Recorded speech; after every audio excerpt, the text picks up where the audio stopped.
Solo levelling का episode number 4 आ चुका है और अभी मैं उसका रिव्यू करने वाला हूँ, हिंदी एक्सप्लेनेशन। आज की इस वीडियो में हम लोग देखेंगे कि इस एपिसोड नंबर 4 में हुआ क्या, शुरू से लेके आखिरी तक सब बताऊंगा वीडियो में, लेकिन बने रहना। देखो क्या है ना, 12 बज चुके हैं और मैंने अभी रिसेंटली सोलो लेवलिंग का एपिसोड नंबर 4 देखा और मेरे अंदर वापस से एनर्जी आ गई। इस एपिसोड नंबर 4 में आखिरी में एक सीन था जिसको देख के मुझे मजा आ गई। देखो, एपिसोड नंबर 4 का बताने से पहले मैं तुम्हें एपिसोड नंबर 3 का कुछ रिकैप देना चाहता हूँ ताकि तुम लोग को याद रहे। ऑब्वियस सी बात है, एक हफ्ते बाद तो एपिसोड आता है, पिछला पुराना सब भूल जाते होंगे। देखो, एपिसोड नंबर 3 की लास्ट में संग जिनवू एक गेट में जाता है, ऐसा डंजन गेट जिसमें 100 फ्लोर्स होते हैं। संग जिनवू अभी 75th फ्लोर पे है। देखो, उसने 50 तो 75th फ्लोर के बॉस को रास्ते से हटा दिया। अब बस एक और बॉस बचा है जिसको हरा के संग जिनवू एलिक्सर ऑफ लाइफ ले सकता है और अपनी मॉम को वापस जाके हील कर सकता है। संग जिनवू को एलिक्सर ऑफ लाइफ पाने के लिए उसे 3 मटेरियल चाहिए, जिसमें से 2 उसको मिल चुके हैं और उसको तीसरा पाने के लिए 100 फ्लोर के बॉस को हराना होगा। और उसी के जस्ट आगे अब एपिसोड नंबर 4 कंटिन्यू होता है। देखो, एपिसोड नंबर 4 में जब संग जिनवू अपने डंजन से बाहर आता है तो उसको पता चलता है कि जब वो डंजन में डीमन कैसल के अंदर गया था तो वहाँ के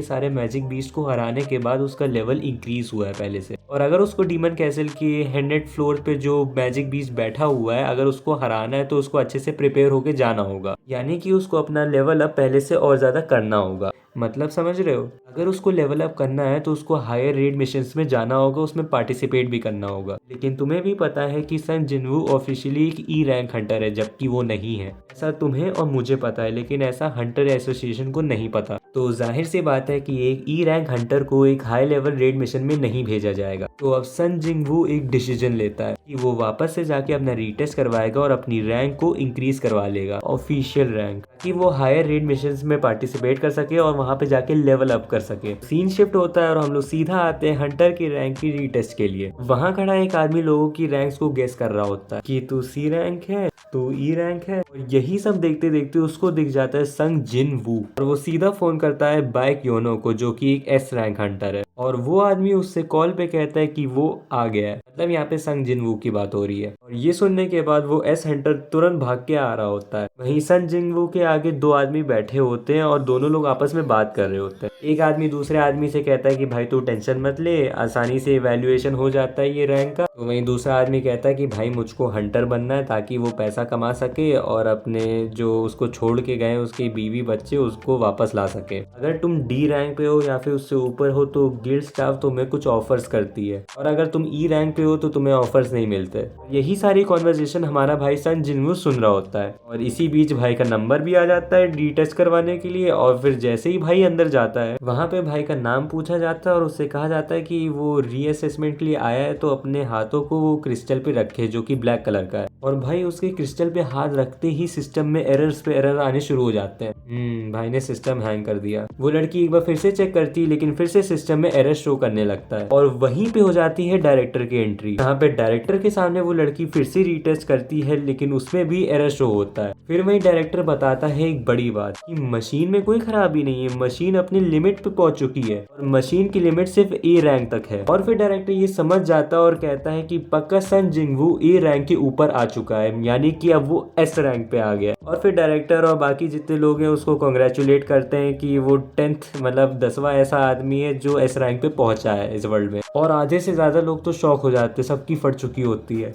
तो वहीं दूसरी तरफ ए रैंक हंटर और एस रैंक हंटर जॉइन की बात हो रही होती है, वो रेड गेट इंसिडेंट के बारे में। जॉइन कहता है कि व्हाइट टाइगर गिल्ड ने एक नॉन मेंबर को अलाउ किया था उस डंजन में पार्टिसिपेट करने के लिए, प्लस वहां के बॉस को हराने के लिए भी। जॉइन पूछता है कि वो नॉन मेंबर कौन है, तो वहीं ए रैंक हंटर भी कह देता है कि भाई मैं तो आखिरी तक रुका भी नहीं था, भाई मैं कुछ ना जानता। तभी उनको हॉल से काफी सारी आवाजें आने लगती है। एक्चुअली हॉल वही है जहाँ पे संग जिनवू का रैंक असेसमेंट हो रहा है वापस से। जैसे ही जॉइन हॉल में घुसता है, संग जिनवू उसको देख के तुरंत समझ जाता है कि वो भी एक एस रैंक हंटर है। और जॉइन भी संग जिनवू का ऑरा देख के समझ जाता है कि पक्का यही कारण है यहाँ की डिस्टर्बेंस का। जॉइन अंदर आते ही अपने आप को पहले इंट्रोड्यूस करता है संग जिनवू के सामने, उसको तुरंत ऑफर कर देता है कि भाई मेरी गिल्ड ज्वाइन करेगा। और भाई अपना सिग्मा मेल संग जिनवू वो बंदा उसके बगल से निकलते हुए कहता है कि मैं अभी जल्दी में हूँ, आई एम सॉरी। ये सब देख के वहाँ पे जितने भी हंटर्स होते हैं वो सब शॉक हो जाते हैं, ये देखकर कि संग जिनवू ने जॉइन के ऑफर को रिजेक्ट कर दिया। तो वहीं जॉइन भी ए रैंक हंटर से पूछता है कि भाई मैंने उसको शायद इंट्रोड्यूस किया था ना। और तभी वहीं दौड़ते हुए आता है बाइक ह्योनो,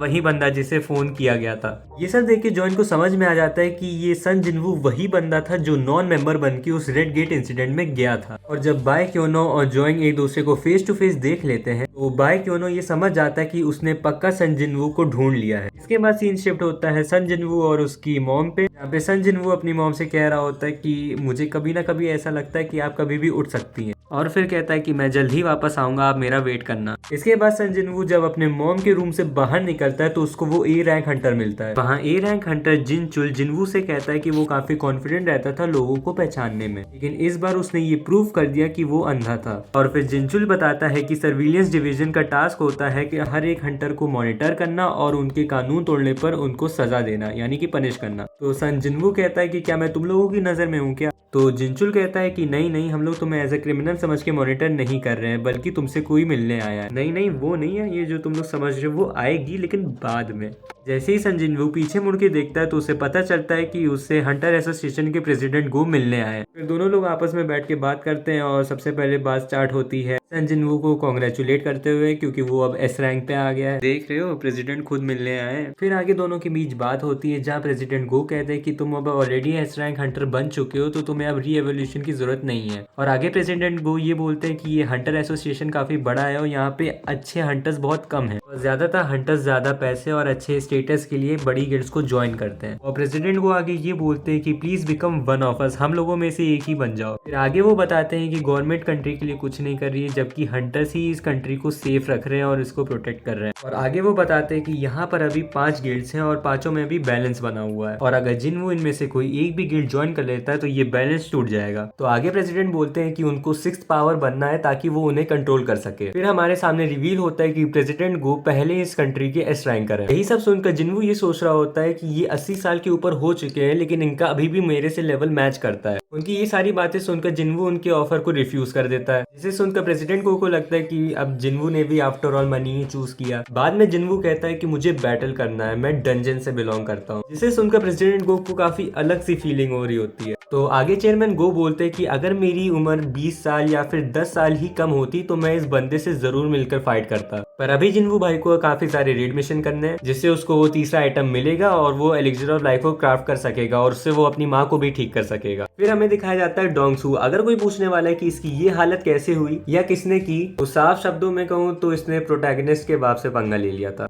भाई उस बंदे ने इसको इतना मारा ना कि भाई इसको खुद शक होता है कि वो जो जिनवू का बाप है वो ह्यूमन था या फिर वो मैजिक बीस्ट था। फिर आगे डोंगसू पूछता है कि वो बंदा यानी कि वो जिनवू का बाप मिला कि नहीं। फिर हमें उसके बाद एक कंफर्मेशन भी मिलता है कि वो बंदा कहीं और जगह चला गया है और हम लोग उसको ट्रैक करने की कोशिश भी कर रहे हैं, लेकिन हमें पक्का पता है कि हम लोग उसे ट्रैक नहीं कर पाएंगे, आखिर उसने जो डोंगसू को हराया है। फिर आगे हमें कुछ फ्लैशबैक दिखाए जाते हैं और भाई फ्लैशबैक इतने तगड़े हैं ना। जिनवू का बाप डोंगसू से कहता है ना कि देख, मेरी फैमिली के ऊपर नजर मत उठाना, नहीं तो तुम मरने के बाद भी मुझसे नहीं बच पाओगे। फिर आगे सीन शिफ्ट होता है और हमें दिखाया जाता है कि जिनवू को कुछ अच्छे वेपन्स चाहिए फाइट करने के लिए, बट वो सारे के सारे वेपन्स एक्सपेंसिव होते हैं। फिर हमें दिखाया जाता है कि जिनवू के पास एक आइटम है, सिस्टम वाला आइटम, जिसका नाम है सेफेयर ऑफ एवराइस, जो कि एक मैजिक टूल है और उससे आप डैमेज को डबल भी कर सकते हो, प्लस आप उसको बेच भी सकते हो। वो उसे बेच के कुछ खरीदने का सोच ही रहा होता है, बट सडनली उसे पता चलता है कि कहीं पे एक A rank dungeon gate open हुआ है, जहाँ पे माइनिंग के लिए कुछ मेंबर्स की जरूरत है। ये न्यूज चेयरमैन को भी पता चल जाती है कि जिनवू माइनिंग करते हुए अपना काम करता है। आगे जिनवू का नेक्स्ट मिशन शुरू होता है एज अ माइनर। फिर हम लोगों को थोड़ा सा एक्सप्लेन किया जाता है कि पहले एक असॉल्ट टीम जाती है अंदर डंजन के, वहां के सारे मैजिक बीस्ट को खत्म करती है। फिर सारे के सारे मैजिक बीस्ट खत्म होने के बाद वहीं पीछे से जाती है माइनिंग टीम, वो सारे माना क्रिस्टल को कलेक्ट करने के लिए। तो उन्हीं के साथ ही में होती है रिकवरी टीम, जो कि मैजिक बीस्ट के कॉर्प्स को कलेक्ट करती है। जितने भी सारे माइनर्स होते हैं वो सब लोग डंजन गेट के बाहर वेट कर रहे होते हैं, ताकि डंजन में जितने भी मैजिक बीस्ट बचे हुए हैं वो सब खत्म हो जाए, उनको सिर्फ वहाँ पे माइनिंग करने जाना पड़े। फिर हमें डंजन के अंदर दिखाया जाता है कि क्या सब हो रहा है। वहाँ पे अंदर असॉल्ट टीम का लीडर चो जोइंग अपनी पावर दिखा रहा होता है, और ये इस एपिसोड का इकलौता ऐसा एक्शन सीन था। डंजन के अंदर के सारे मैजिक बीस्ट खत्म हो जाते हैं और तभी डंजन के बाहर निकलती है शाहाइन।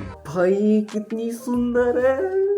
वो जैसे ही डंजन गेट के बाहर आती है, अपना जिनवू भाई कहता है कि ऐसे कुछ ही लोग हैं इस दुनिया में जिनके पास ऐसा ऑरा है। फिर शाहाइन को भी एक ऑरा महसूस होता है और जैसे ही वो मुड़ के बगल में देखती है, वहाँ पे उसे कोई नहीं दिखता है। उसको एक अलग सा ऑरा महसूस होता है। उसको पहले लगता है कि वहाँ पे प्रेसिडेंट गो खड़े हुए हैं। फिर अपना जिन्वू भाई जो कि थोड़ा किनारे जाके खड़ा हो गया था, वो भी उसकी तारीफ करते हुए कहता है कि ये लड़की भी बहुत शार्प माइंडेड है। आगे माइनिंग टीम अंदर जाती है डंजन के, वहाँ पे सारे माना क्रिस्टल को कलेक्ट करने और जितनी भी चीजें वो कलेक्ट करने के लिए। और संग जिन्वू को ए रैंक डंजन के सिर्फ और सिर्फ बॉस से मिलना है। एक्चुअली चो जोइंग ने उस डंजन गेट के बॉस को छोड़ दिया था, क्योंकि अगर वो उस बॉस को हरा देता तो वो डंजन गेट भी क्लोज हो जाता, और अगर डंजन गेट क्लोज हो जाता तो वहाँ पे जितने भी माइनस हैं वो कुछ भी कलेक्ट नहीं कर पाते। थोड़ी देर काम करने के बाद माइनिंग टीम अपना खाने पीने के लिए थोड़ी देर जाती है, लेकिन जिन्वू नहीं जाता है। जिन्वू सीधा जाता है बॉस के पास। वो बॉस जहाँ पे वो कैद है उसके ठीक गेट के बाहर खड़ा हो जाता है। बॉस से फाइट करने के लिए अपना वेपन भी निकाल लेता है, लेकिन तभी पीछे से आ जाती है चा हाइन और वो उससे पूछती है कि तुम यहाँ क्या कर रहे हो।